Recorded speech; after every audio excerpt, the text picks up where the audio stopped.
My name is Aaliyah Funchal and I'm a sports reporter, talk show host, and I have my own brand called Sports with Aaliyah. I want this segment to not only empower women in sports at the moment, but also inspire young girls, and I want them to know that no matter what, there is always a spot for them at the table in the industry. So without further ado, welcome to Empower Women in Sports Wednesday.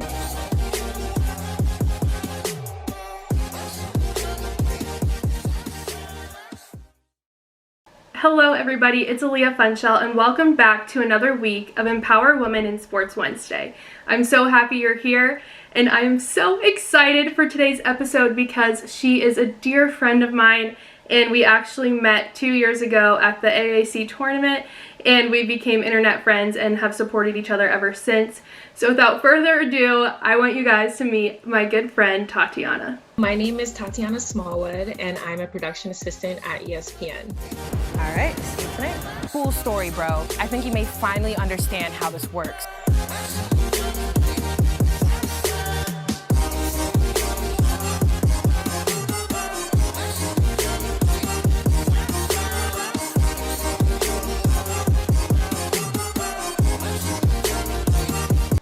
One of the reasons that I am so excited for this episode is because Tatiyana and I met, and honestly, we were both so early on into our career and not really as established as both of us are now. So being able to follow her journey and see her work for ESPN, my mind is blown and I am just so proud and so happy for her, and my heart just gets so happy anytime I think about her journey. So I'm so glad that she took the time to share it all with you guys. So before we talk about her career, let's just take a look at where her love of sports started. I always give credit to the beginning of my love for sports to my 6th grade teacher.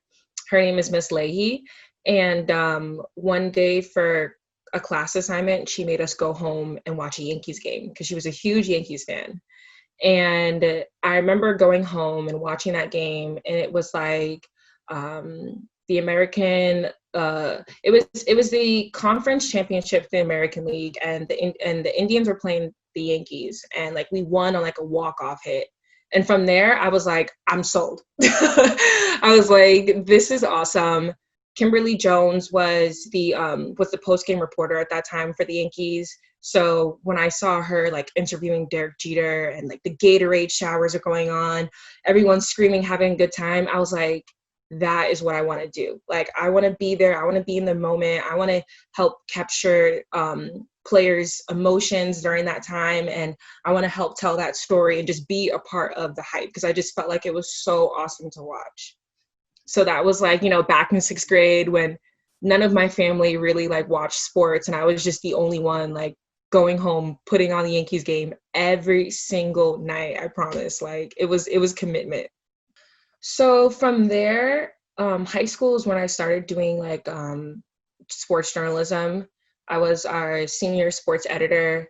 I wrote all the basketball for all the basketball pages, football, and I was just there for basically throughout any single high school sport we had. I was there covering it for the yearbook.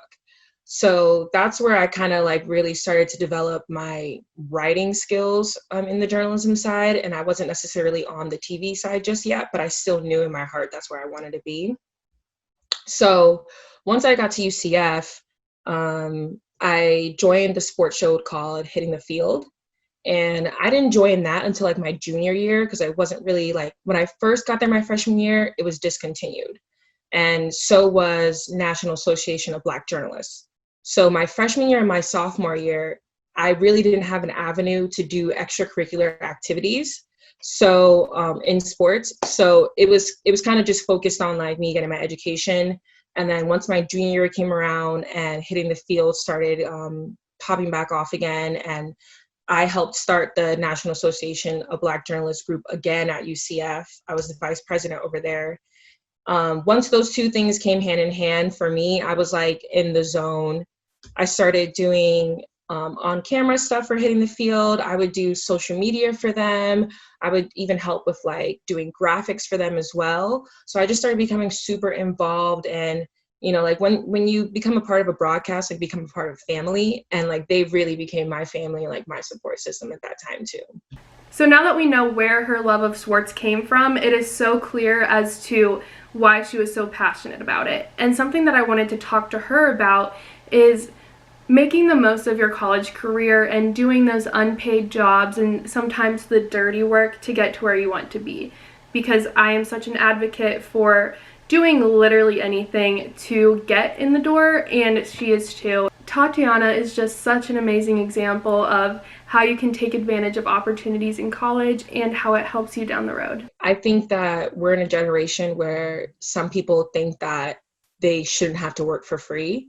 And I think that's like the biggest myth, especially in sports. Like, I mean, I can understand if you're trying to be a doctor or that kind of thing, but in sports, like it's such a competitive field that if you don't show employers that you're willing to work for free and you're willing to give up your weekends, because you know in sports, like when football comes around, there's no weekends.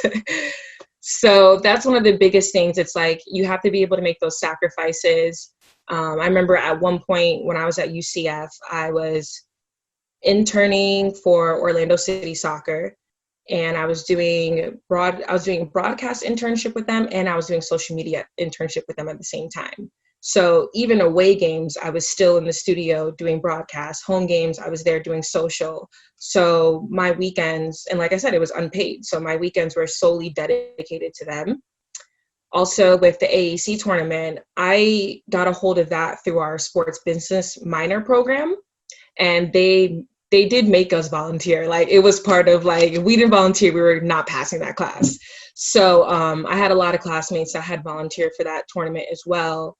But just doing opportunities like that, like they've taught us the humbleness in that minor program, just continuous to like teach us like, hey, you have to volunteer, you have to get your name out there, you have to connect with people in order to make it to those entry-level positions and up and forward.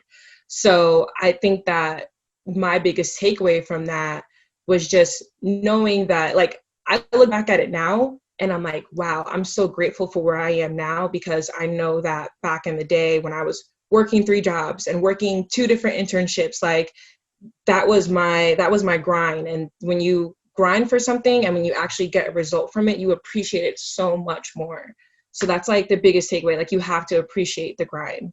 She just brings up so many amazing points, and honestly, I am just back here like, yes, I agree, 100%.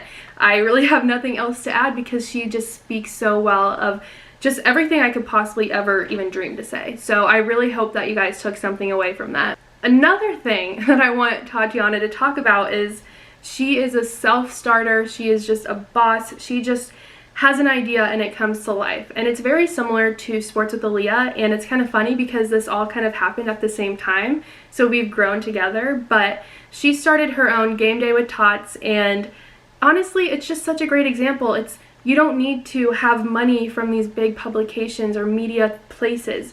If you have a camera or an iPhone and a good personality where you can just talk to anyone, you can make something like this. So I loved getting to watch some of her Game Day with Tots series, and I love her reasoning for starting it. It's game day! It's game day. It's game day. You know what day it is. You see this and you see this, just know. It's game day. Yeah, so Game Day with Tots, it's weird because I always have these random ideas that just come to me, like in the middle of the night type of thing. I'm just like, I'm up 3 o'clock in the morning and I'm like, you know, I'm gonna start my own YouTube channel. But one thing that I love to do, like I love going to sports games. Like even if I'm not working, like, you know, this year has been really hard for me without being able to go to any games because that's really what brings me joy. So I thought about it and I knew like YouTube channels were becoming super popular. And I was like, well, what's going to separate me from the rest? Because I've seen YouTube lifestyle vlogs, you know, girls doing try on hauls and this is my everyday life and, you know, this company and hair tutorials and all that. And I'm like, but like my passion is sports. So I wanted to come up with a way to intertwine those 2 things. And I just come up with the thought, I was like, maybe I should just show people what it's like to come to a game as a fan. Like, I want to show what it's like to go to the food court, and you know how different stadiums, different teams have like the Dodgers have the Dodger dog, and like I want to like taste that on camera, show people what that's like, you know, across the world. Like, hey, come to Dodger Stadium, try out this Dodger dog that you didn't know existed. The reactions from the fans when there's a walk-off hit or there's a buzzer beater, like all those moments I wanted to continue capturing.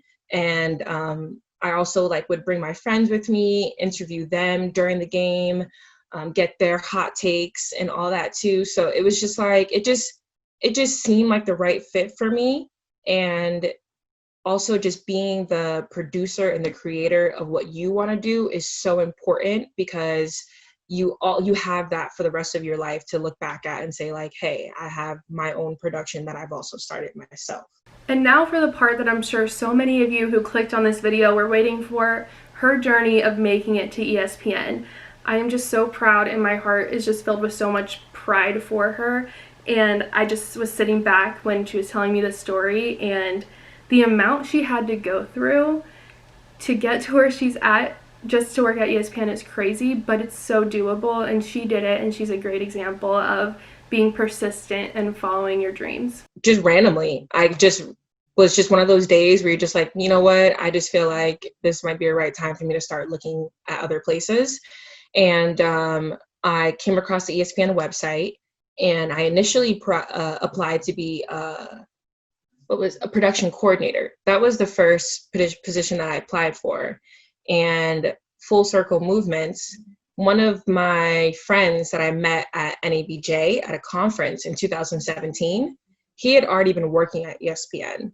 So I shot him a quick text, and I was like, hey, I just applied for a position at ESPN in Bristol. You know, I know it's a long shot, but if you could, you know, get me in contact with the recruiter or just anything, I'm just throwing it out there that I applied for it. And he was like, oh, you know, like the recruiter went to NABJ too. You might have met her. And I was like, you know what? Actually, her name is familiar. I think I did meet her. So I was like, okay, that's a good sign. And within the next 2 days, like I saw she was looking at my LinkedIn profile. So like we connected on there. And when I first got that initial call from her, I was just like, I was shaking. I was like, oh my God, like I'm trying not to get my hopes up. I think I told my best friend, my mom, and my dad. And that's the only people I told throughout the whole entire interview process, because I didn't want to jinx it. I didn't want to get anyone else's hopes up. And like, I can be a very anxious person. Like, I'm sure everybody has their anxious moments. So, you know, at that time I had a lot of anxiety. And when I have anxiety, like my solution is to prepare for it. So for my interviews, I had maybe 3 pages of notes before my first real interview. Just what's going on in sports today, things that I've taken away from my previous experiences, like just pages of notes, because I was just like, I need to be able to, 1, calm my anxiety, and 2, be prepared for anything they might ask me. And that really was like, I think that was the key as to how I kept progressing forward with each interview. So I can take you to that exact moment. They called me while I was at work at UCF. Eeks. But they called me when I was at work, and like I had went to like a private area, and they're like, we would love to have you. I was one of the last hires for the January group. So were hiring like a big group of production assistants in January. And I think I was like one of the last 2 to get hired. So while the rest of my coworkers had months and months to prepare for this journey, I had now 30 days to pack up my whole entire life and move to Bristol, Connecticut, where I've never been before. So immediately I called my best friend, tears calling down my eyes. I'm just like, I got the job. And she's like, I knew you would. Like, I called my dad. My dad was so happy. Like, my dad happened to be with my stepmom and my 2 brothers and my 1 brother at the time. And it was really nice to share that moment, like, with my family. Called me brag more than I do. So I think it was just the reaction that they had from it just gave me like so much happiness, because I'm like, man, like I'm making my family proud right now. Like once you do that, like it's kind of just like nothing else really matters. So that moment, and like I specifically remember it, and it was a great time, a great moment. When I was able to share it with everyone, it wasn't until like a week later, because obviously I had to tell UCF first. So once I finally did share with everyone, that's when it got like really real. And I was like, yeah, like I just put this out there. I just glowed up, like I'm ready for 2020. I hope that her story really inspired you guys. She is living the life. In addition, she is doing something that's so remarkable. She is the voice of a character on ESPN, and honestly, she never thought that she would get to voice a character on the actual air, but she did it. So here is how she got to do that job, and I will also show you a little clip of her and her little voice character, the Fantasy God. Yeah, so in August, I switched from working on First Take to Fantasy Show, and it's just part of the program that I'm in, just rotating. Like I said, like just time and place for everything, right? And they had already asked me, like, we know we want you to do like behind the scenes stuff, help build graphics, help build video elements, help with scripting, all that kind of stuff, right? But they also mentioned that they might have me do some on-air stuff, you know, if I'm okay with it. So I was like, yeah, of course I'm okay with it. Like, just let me know what you need me to do. So they came up with this Fantasy God character, and they wanted the voice to be a woman. And there's only 3 women on our whole entire staff show, like our show staff. So me and one of my other coworkers kind of just tried the voice for it, and they felt like my voice would just be better suit for the character. So literally, like, I sent them a few different takes after they sent me the script, and they're like, yeah, we like your voice, we want to go with it. So I was like, cool. Next thing you know, now, like, regularly I'm on the show as the character, you know, doing the live recordings and everything in the studio. And I'm just like, it's so much pressure because I'm working with professionals that have been doing it for years. And I'm kind of just like, yeah, this is my first time doing this for, you know, professional, like, paying broadcast. So this is kind of weird, but it was, you know, it's been fun so far, and I just cannot wait to see what grows from that, because I promise you, I would not have thought that I'd been an animated character for ESPN in 2020. Like, how 2020 is that for me? Like, honestly, so that was a great opportunity. Oh, and you know, one thing I heard my producer say the other day was that, you know, that's what they're there for, to help people grow and get to where they want to be. And, you know, I've never, you know, voiced it to my producers like, hey, I want to, you know, be on front of the camera and I want to do this. I've never voiced that before. So it's kind of just like having this fall in my lap. I'm like, man, like, this is something that is like, this is above me. Like, this is something that is happening, that I just happen to be here at the right time for it, and it's working out in my favor, and now it's time for me to capitalize. It's time for me to get it out there. Like, I just posted on my LinkedIn, like, let other people know that I have more skills than just being a producer, you know. So it's been pretty fun. I can't complain. It's the Fantasy God. Wait, you can see her? I thought I was the only one who could see her. Oh, yeah, no. Me and the Fantasy God go way back. Though, to me, she doesn't appear as this dated pop culture reference that only 80-year-olds can understand. So, what's up, Fantasy God? Oh, hey over there, Doc. And you're welcome for the second Calvin Ridley touchdown in garbage time. Cha-ching. That garbage touchdown cost me like in 3 different leagues. Wow, cool story, bro. I think you may finally understand how this works. Another thing that I admire about Tatiyana is that she is always voicing her opinions and standing up for what is right. She was even featured by Maria Taylor on her own Instagram account, which is incredible. I just love Tatiyana's approach about how to ask for more diversity and inclusion in sports and life itself, and just not being afraid to voice her opinions on what really matters. So one thing that, like, has always been important for me is the women that I look up to. And I just tweeted this last night. I was like, my Mount Rushmore is Maria Taylor, Carrie Champion, Taylor Rooks, Doris Burke, and Rachel Nichols. Like, those are the girls that, like, you know, we look up to and that we've always looked up to.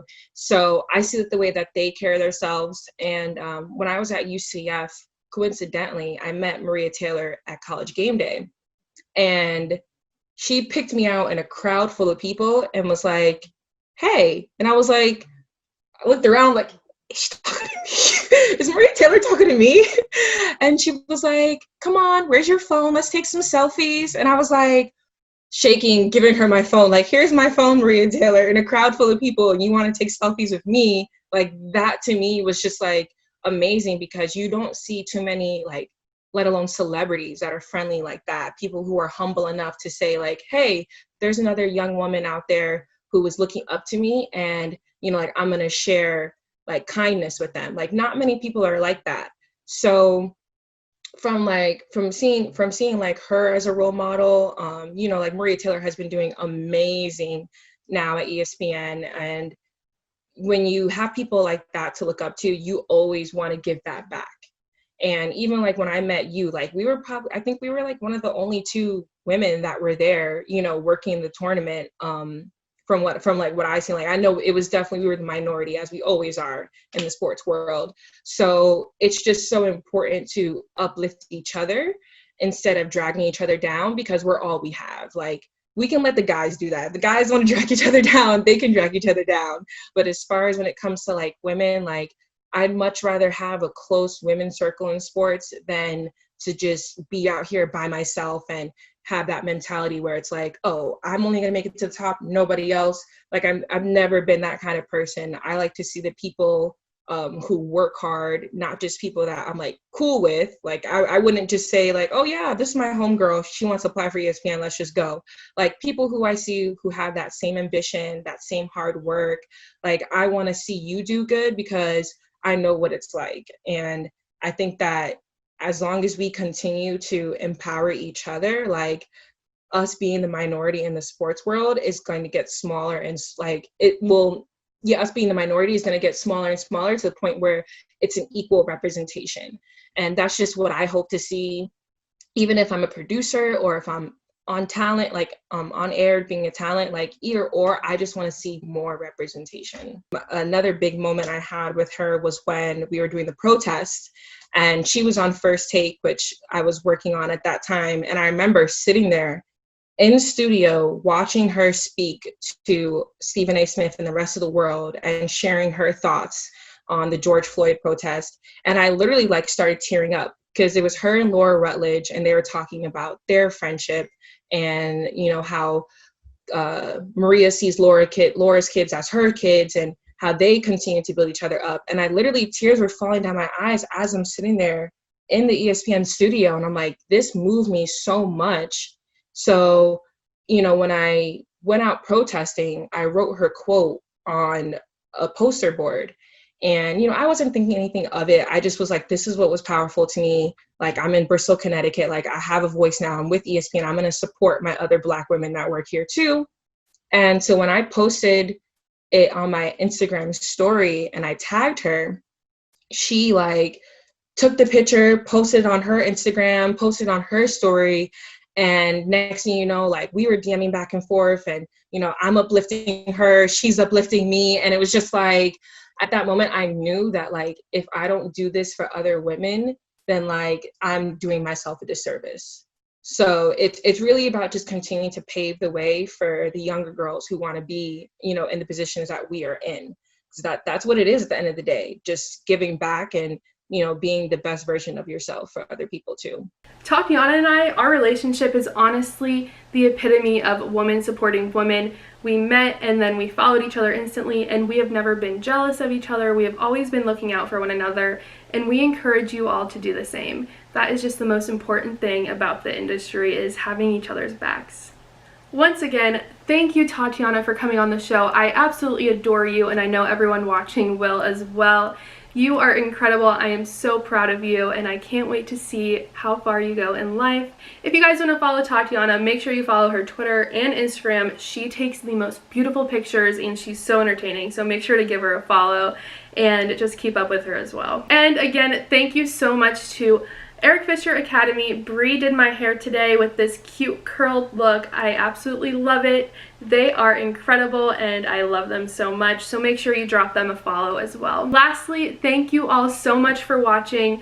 You make my heart so happy each and every week. So I appreciate the support on that and everything else as well. Make sure to follow me on Instagram, TikTok, and Twitter at FunShell18 or Sports with Aaliyah. And make sure to tune in next week. And don't forget to empower women in sports every day, and have a great rest of your week.